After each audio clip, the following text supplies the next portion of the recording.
Hi, thanks for joining me today. I want to get out here before the rain and take care of Vitex trees. Vitex is also called Chaste Tree, and there's lots of different varieties, and I'm not even sure what variety I have here. When I first fell in love with Vitex trees, I was at Busch Gardens in Williamsburg, and that's an amusement park. And I don't go for the rides, I go for the gardens and to be able to enjoy everything that they have in bloom. And they had these beautiful Vitex trees that were in huge pots. You could sit on them, but these trees were magnificent, and they were probably 12 foot, 15 foot tall. And so I thought, I need to have that in my yard. A Vitex tree, to me, looks like a crepe myrtle, but that light lavender blooms and they're spiky.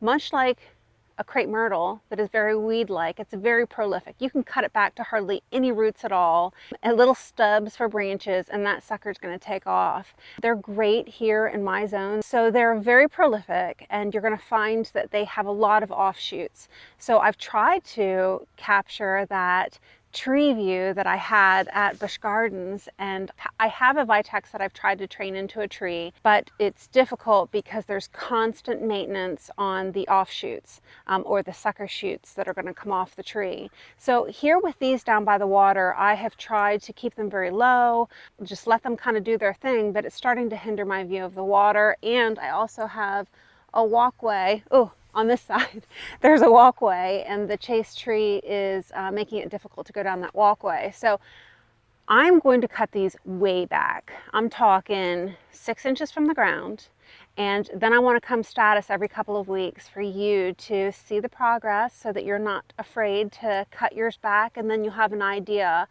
what to expect as they're coming back and when they'll have their first bloom.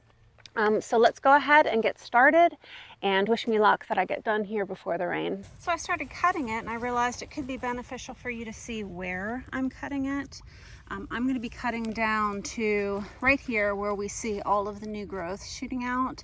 I'll cut down to all of those, and we'll go about 6 inches off the ground, and I am going to cut that main trunk.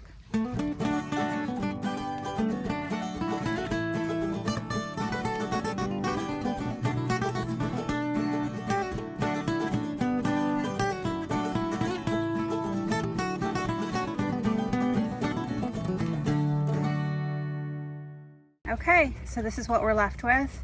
I have capped it to a little more than a foot off the ground, but I have left some leaves, and let's go look at the other one. Okay, so this is Vitex number 2.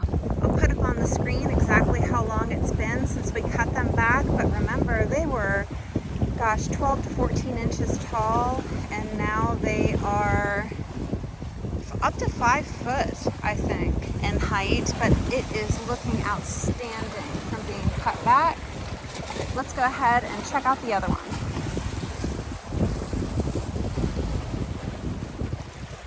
And this one looks great too. So I hope that you will not have any concerns at all about cutting back your Vitex if you need to.